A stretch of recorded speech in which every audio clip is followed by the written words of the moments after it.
All right, so today we're doing chapter 8, which is on marriage, domestic life, marriage, family, and residence. And the first thing we need to talk about is what a kin group is. And a kin group, once again, this is determined culturally.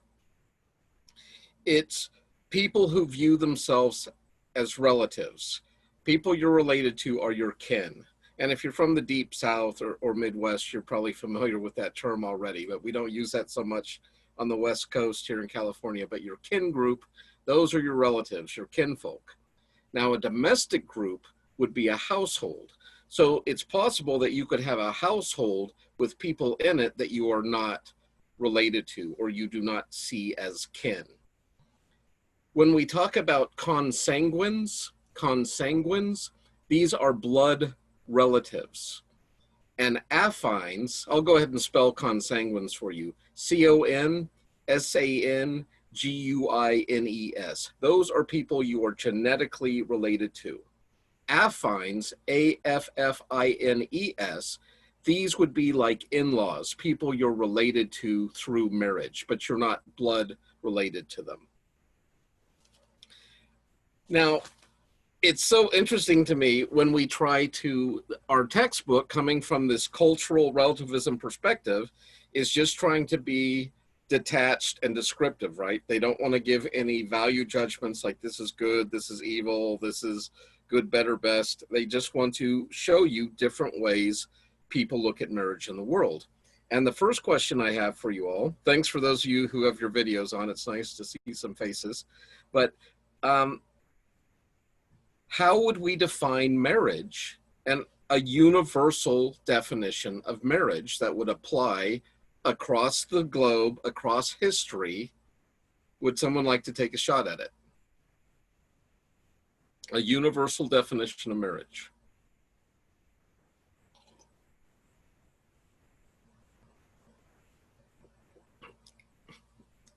Anybody? Come on, talk to me.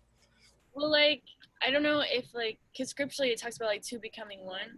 So I don't know if that's, a concept that's, stretches over multiple cultures. But my assumption is that it's kind of similar. Oh, okay, you're taking that from the Bible? Yeah, but, yeah. Okay, but how is that? So are you saying that that group of 5 women and 1 man that we just saw are not actually married based on that definition? That's a great question. What's that, Autumn? I said that's a great question. If we're talking about, worldview, cultural, general. Yeah, I'm asking for a definition of marriage that is universal and would apply across all cultures. I guess it would be like a formal agreement between 2 parties. So, I mean, it could be 2 or more parties? 2 or more parties. So it could be like the polygamy that we saw, or it could be just a man and a man and a. Okay, but how's that different from just like a building contract or a domestic housekeeper contract, or what's making it a marriage, I guess is the question. Because we can have contracts, right? But not all and in the United States, marriage is a legal binding contract. That's why it's done through the civil courts. But that's a cultural distinctive of America. Yeah. Go ahead, David. I feel like it's tricky because in some cultures, they set you up with your husband or your wife, And yes. So it's united by love, but then in that situation, it's not. It's more. So I don't know what would definitively answer that. Right. Well, let me give you 2 broad categories. Maybe this will help you. There are romantic type marriages and there are contractual type marriages. By the vast majority, most marriages in the world are contractual, not romantic. That's very much like an American influenced by Disney concept. This idea that you marry for love or romance, or, your Prince Charming and your princess bride. It's so much a part of our American culture. And we're enculturated with that ideal, especially young women, of these fairy book weddings and, you know, your handsome husband, your knight in shining armor and all this, but that's very much a cultural spin on this idea of marriage and romance. Most cultures in the world, they're marrying for economic reasons, for survival reasons, for companionship reason. And marriages aren't necessarily just about two people, like in our culture. In a lot of cultures, marriage is between two families. That's why it's not left up to the individuals. You're bringing a whole other group of people into your family orbit. And so it needs to be a family or group, sometimes even a tribal or national decisions, right? And you're familiar with that with Western history. Many people in power, like kings and queens, etc., their children didn't get to marry for love. They had to marry for political expediency, to broker a peace, to expand the kingdom, uh, to avoid a war. Those are contractual. Now, romance or love, affection could grow over time, but that is not the primary motivator for marriage. I think Netflix right now has a matchmaker show on about Indian culture, subcontinent of India, where it's all about these professional matchmakers trying to make good matches for young couples and their families.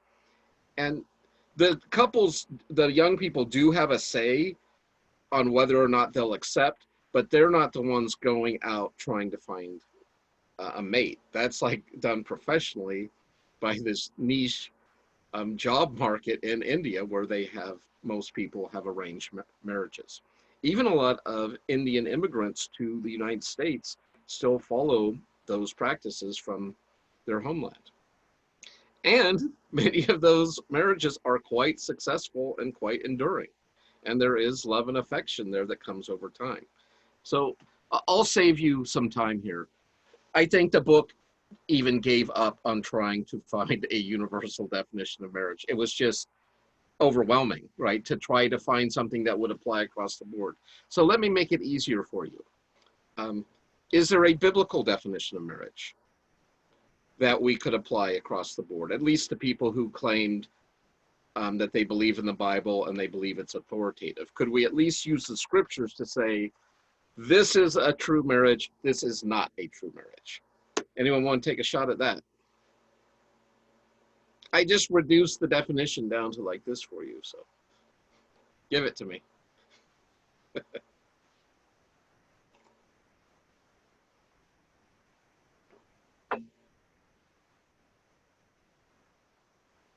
What does the Bible say about marriage?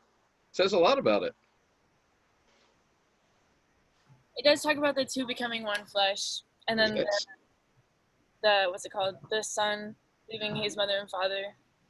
But is that, I mean, is that like a euphemism for the sexual aspect of marriage, or do you think that means something more than that? It's kind of disturbing if you look up what the word for flesh is there in the New Testament. I know they're quoting back to the Genesis account, which is in Hebrew, of course. But when you look at the Greek word for flesh, the two shall become one sarx. And sarx, if you're familiar from my other classes, that is like the appetites or the desires that come from having a body. And so when I read that passage, I might be reading too much into it, because sarx can also just mean your physical body. But in context, it can also mean those appetites or desires that come from having a physical body. And so when I see the two shall become one flesh, I don't just think of it physically. I think about it, they have unified desires. They have unified goals or ambitions or life course or where they want to go together. But the Bible has lots of examples of polygamy, and I don't necessarily know that they were condemned, whether the Bible is just reporting what happened or whether it was saying, go thou and do likewise. But we have lots of accounts. The only condemnations I'm aware of in the Bible against polygamy is when the Jews in the Old Testament wanted a king. One of the warnings God gave them was, the king shall not multiply unto himself wives. Now David, who was the second king of Israel after Saul, had, I believe, like 37 wives slash concubines. I forget the numbers of each. And then his son Solomon had 700 wives and 300 concubines, I believe. That's multiplying wives.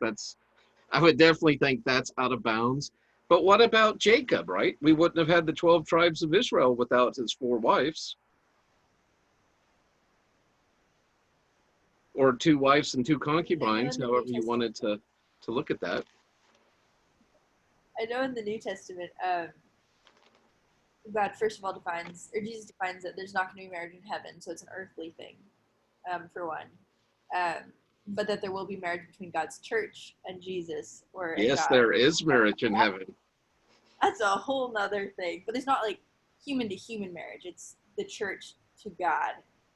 So that's a really interesting construct to try to comprehend. I think that's a picture. And depending on how many churches you think there are, it may change your view on monogamy or polygamy. Is there one bride of Christ, or are there multiple brides of Christ? And when you think about the spirit of Jesus walking among the 7 candlesticks of the churches of Asia, are those 7 different churches, or are those all one church? I mean, Jesus' prayer before he left the earth was that his people would be unified in the same way that he and the Father are unified. So I would say that his people are one unit in regards to that marriage. So I'd not say it's polygamy. But obviously, it's a really huge metaphorical concept because it's also like all the Christians ever. Right. But then, Paul talks about how, men and wives people should get married if that's something that they desire. And it seems to be pretty clearly one man and one woman that's prescribed in the New Testament. Though obviously there's records, especially in the Old Testament. What makes you say that, Rhea? Well, because it's talking about, there's a lot of different instances where it's talking about, the woman serving her husband and the man serving his wife and loving each other completely as Christ loved the church. It's not referred to a lot of times in a singular sense rather than like a plural sense. What about Ephesians 5, where it says, husbands, love your wives, even as Christ has loved the church? That's true. I mean, I've always interpreted that as like them addressing the whole church body, but True, I'm doing some hermeneutical gymnastics there. But then question, sorry, you're saying husbands love your wives. So Correct. then is Thank that you. also saying that women can have multiple husbands, because you're making Oh. that not in a singular sense and as a plural sense. So therefore, is that stating that women are allowed to have the multiple husbands as men in some cultures have multiple wives? Yes, thank you, Kaylee. Excellent observation. And the Bible only allows for polygyny, not polyandry. And those are more specific polygamy terms. So polygamy, poly meaning many, and gamy meaning wives or spouses. So that's the umbrella term. A polyandrous is someone who has more than one husband, and a polygynist is someone who has multiple wives. So the Bible only has examples of polygyny, no examples of polyandry. Now, there are cultural examples, and I'll show you at the end of class some videos having to do with wives that have more than one husband. But that's very rare in the world, although there are some cultures that still practice that to this day. So you can say, wow, the Bible's being sexist and misogynistic again. Only men get to have multiple wives, but I don't know of any example in Scripture where you have a woman with multiple husbands, at least not at the same time. Now, what's so fascinating to me is the number one type of marriage in the United States is called serial polygamy. Most Americans will be serial polygamists in their lifetime. Anyone want to take a guess at what a serial polygamist is?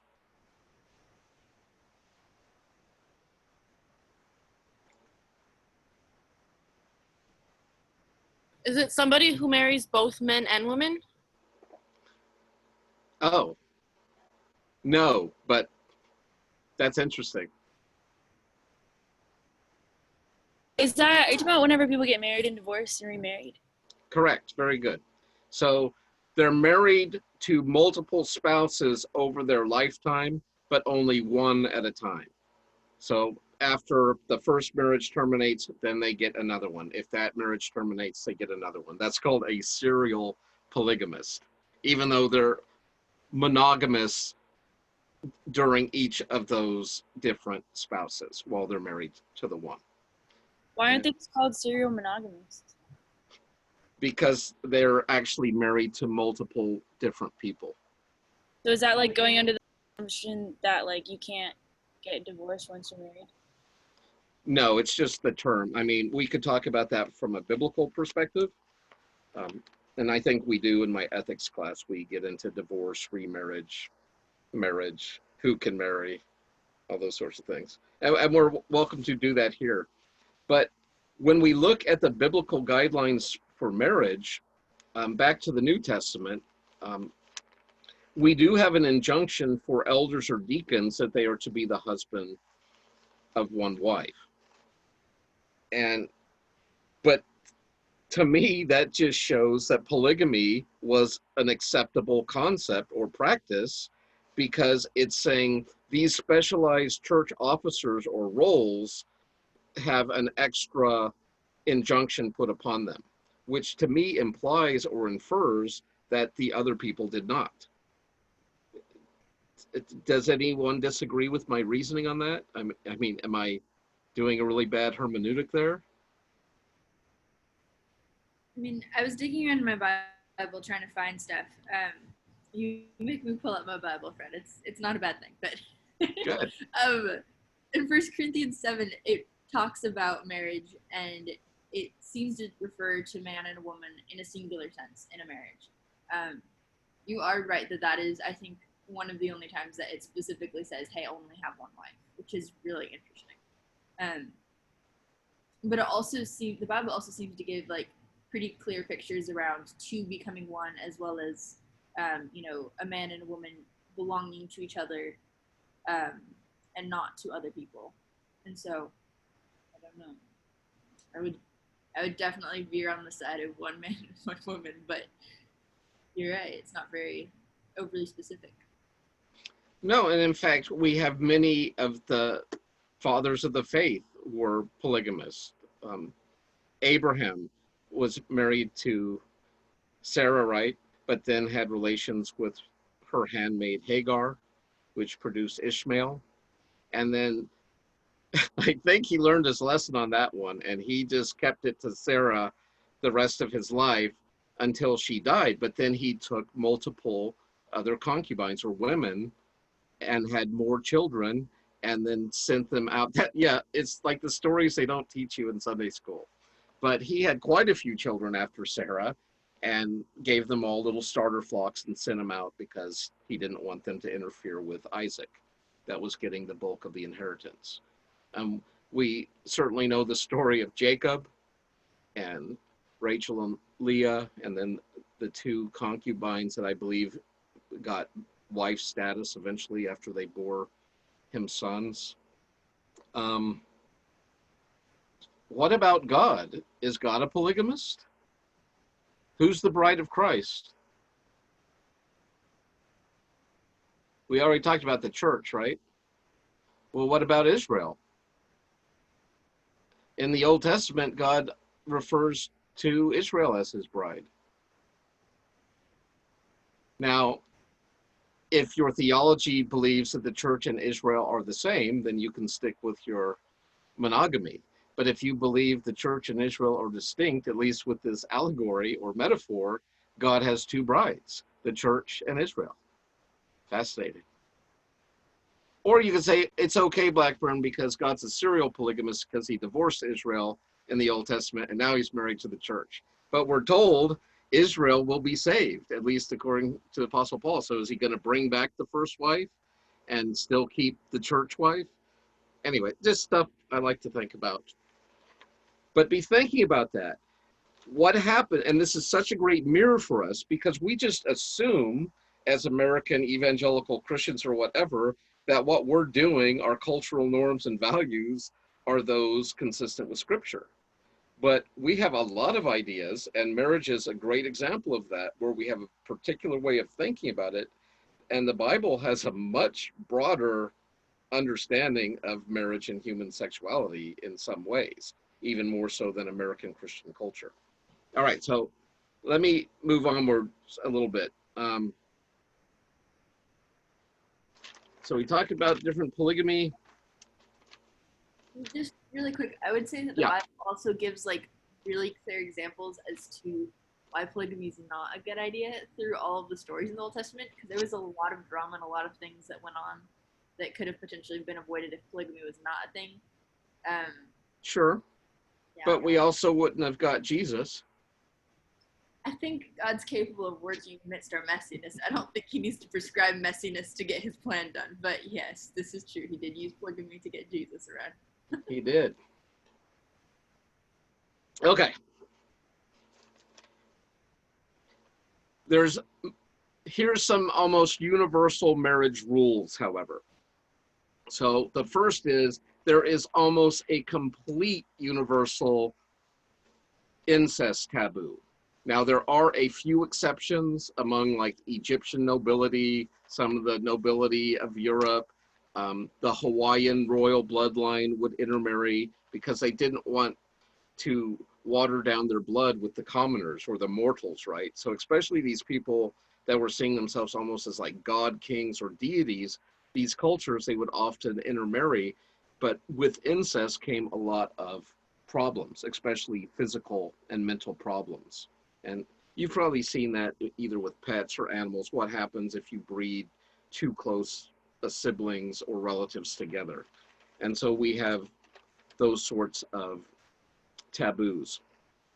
These two terms become important. Exogamous, EXOGAMOUS.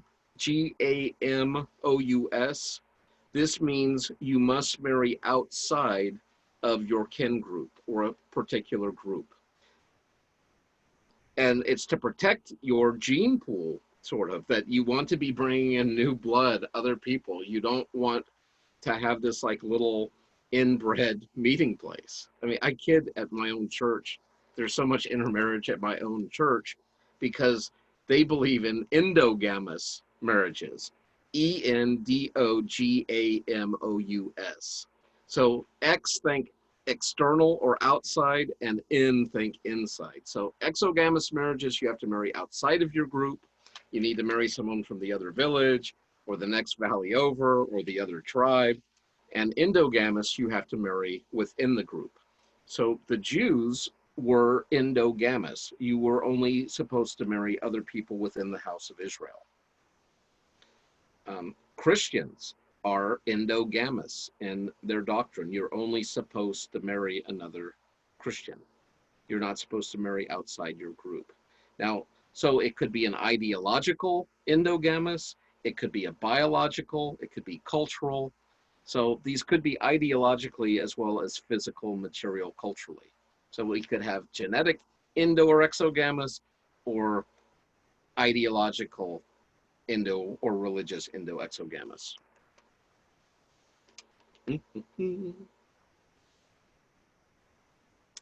Marriage alliances. We can find these in Genesis 34:16. Marriage alliances could be formed for political, economic, or ritual bonds between kin groups. The Yanomamo tribe secured alliances by the exchange of women. And so we already talked about that. Some ways to stop feuding between clans or tribes is to intermarry with the enemy, because you're going to be less apt to attack someone if your sons and daughters are in the neighboring village. And they will often use marriage to try to bridge gaps. We talked about the medieval Europe examples and others. Okay. In a levirate marriage, this is LEVIRATE, a dead husband must be replaced by a brother. And you can see this happen in the Genesis account with Judah and his sons. Um, I know I got to write a book called The Stories They Don't Teach You in Sunday School, because this is another good one. So Judah, one of um, Jacob's 12 sons, he gave his eldest son in marriage to this woman. I believe, is this Tamar, or is that the daughter, his daughter? I have a corrupted Old Testament file. Will someone look up Tamar for me? I just want to make sure she wasn't the daughter of Judah. But anyways, the levirate marriage is, since you're marrying a group or a kin group, your marriage actually comes with like a guarantee. So if you're a woman and you marry a guy and he dies, you already have the rights or access to another male member of the kin group that your husband came from. And they have to replace that your dead husband with another man. And so when this woman's husband died, she went to Judah and she said, "Your son is dead. Will you give me another son?" And he did. And this son's name was Onan. But Onan did not want to raise children in his dead brother's name, because that's what he would have had to have done. And they would have got the inheritance and all of that because he was the firstborn. And so Onan, whenever he was about to ejaculate, would spill his seed on the ground. And God was so displeased that he struck him dead. Now, some people have claimed that this is God's judgment on the withdrawal method or masturbation or things like that, but I don't think it has anything to do with that. It had to do with the attitude of his heart, that I am not going to raise children for my dead brother in his name. And for whatever reason, it really upset God enough to strike him dead. But Judah had a third son, but he was just a child. And this woman said, "I can wait."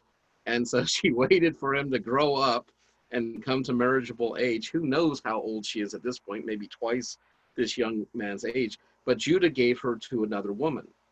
And so I don't know if I want to go further. I mean, those of you that know the story, it gets really wild and seedy at this point, and how she ends up having a child by Judah himself. But we will move on from there at this time. The next is called a sororate marriage, Sororate, and this is where a dead wife must be replaced um, by a compatible or comparable female of the kinship group. So levirate is a dead husband being replaced. A sororate marriage is probably the same where we get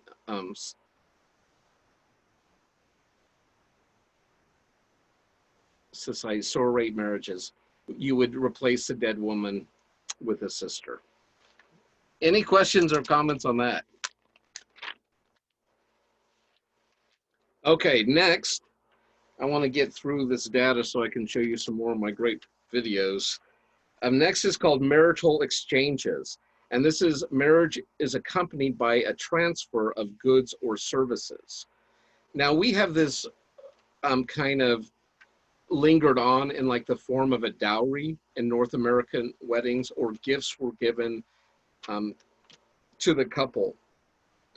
In America, it's rare for the in-laws to exchange gifts, like the father and mother of the bride and groom. It's more focused on the individual culture. But in societies where it's kin groups marrying, it's not just the bride and groom that are exchanging gifts or getting gifts from the guests, but whole families or communities are exchanging, and it's building these bonds of relationships. Bride's wealth is this idea that goods are given for the bride. This could be houses, cows, money, etc.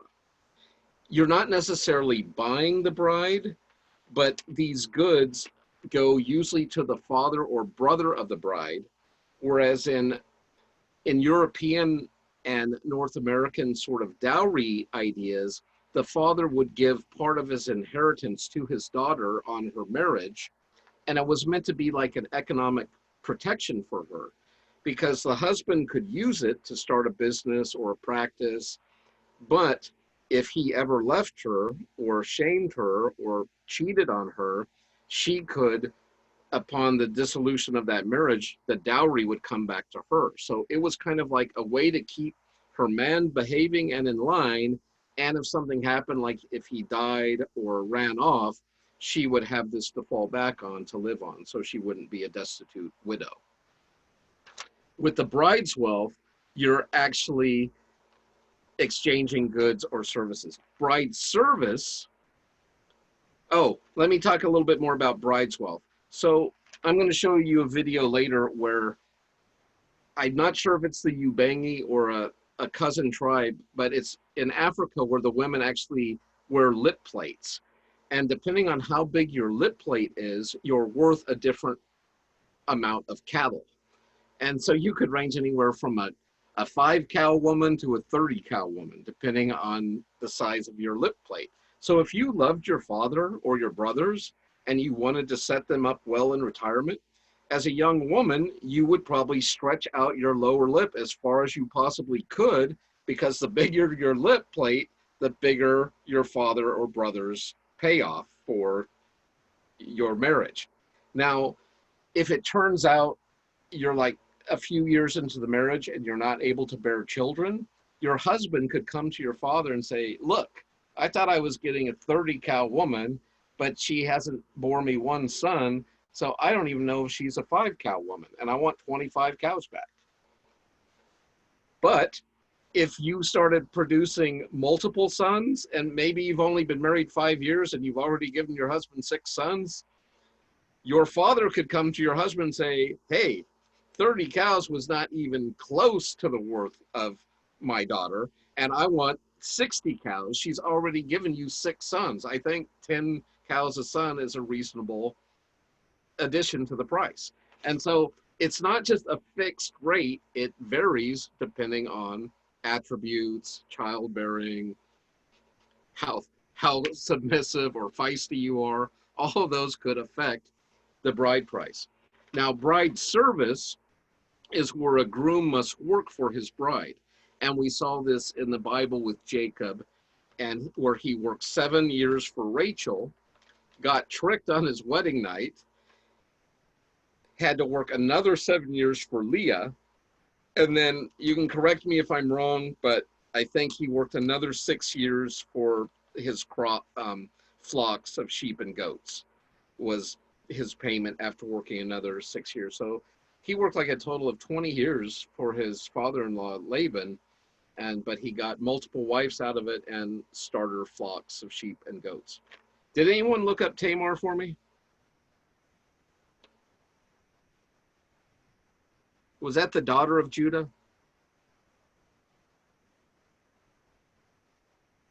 And well, someone look up that for me if you would. Dowry, we talked about that. A bride brings a part of her inheritance into the marriage. Oh, this is important. And at least when I wrote these notes, this was true. You might want to make sure the laws haven't changed. This was probably 10 years ago. In the United States, inheritance remains with the receiver. So even if you're married and your Aunt Madge dies and leaves you her bone china collection, if you end up getting divorced from your husband, he does not have rights to half of your bone china, because that was a direct inheritance coming from a dead relative. It's not like your joint income through your job or profession. Things that you inherit are supposed to go to that person themselves.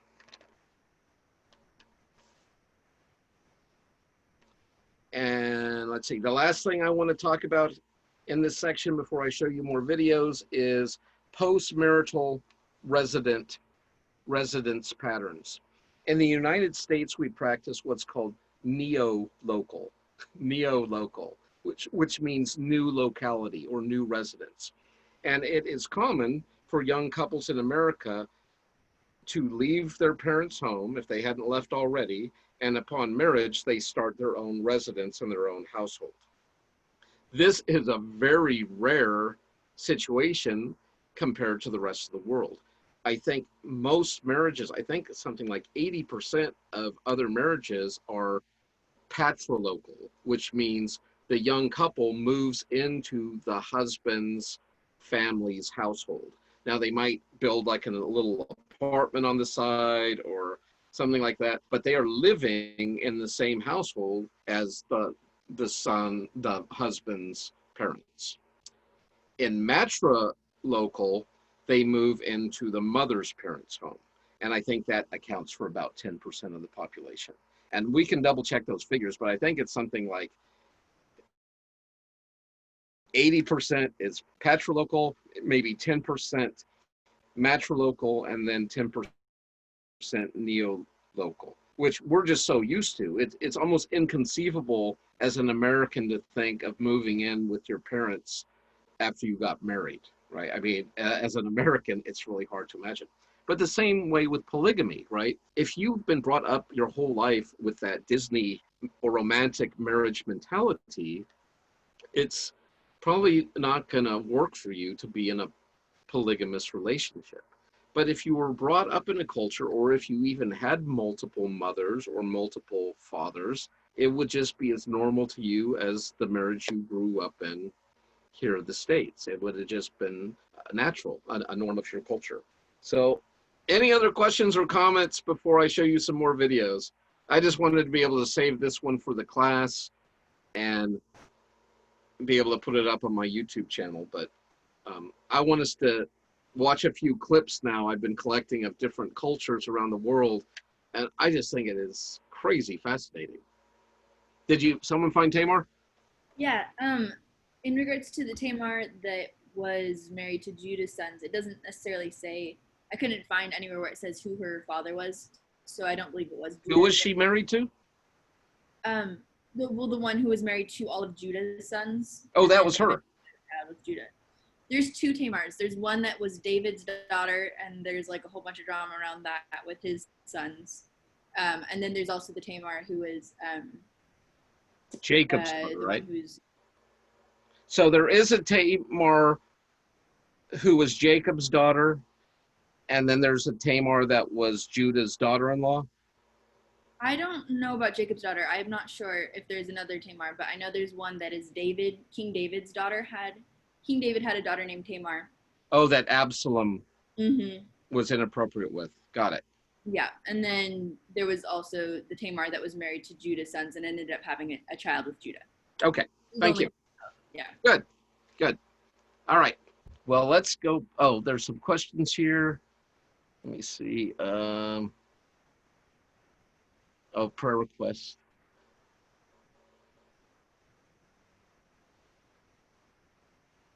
Okay. I'll be praying for that, right? Okay, let's stop this recording.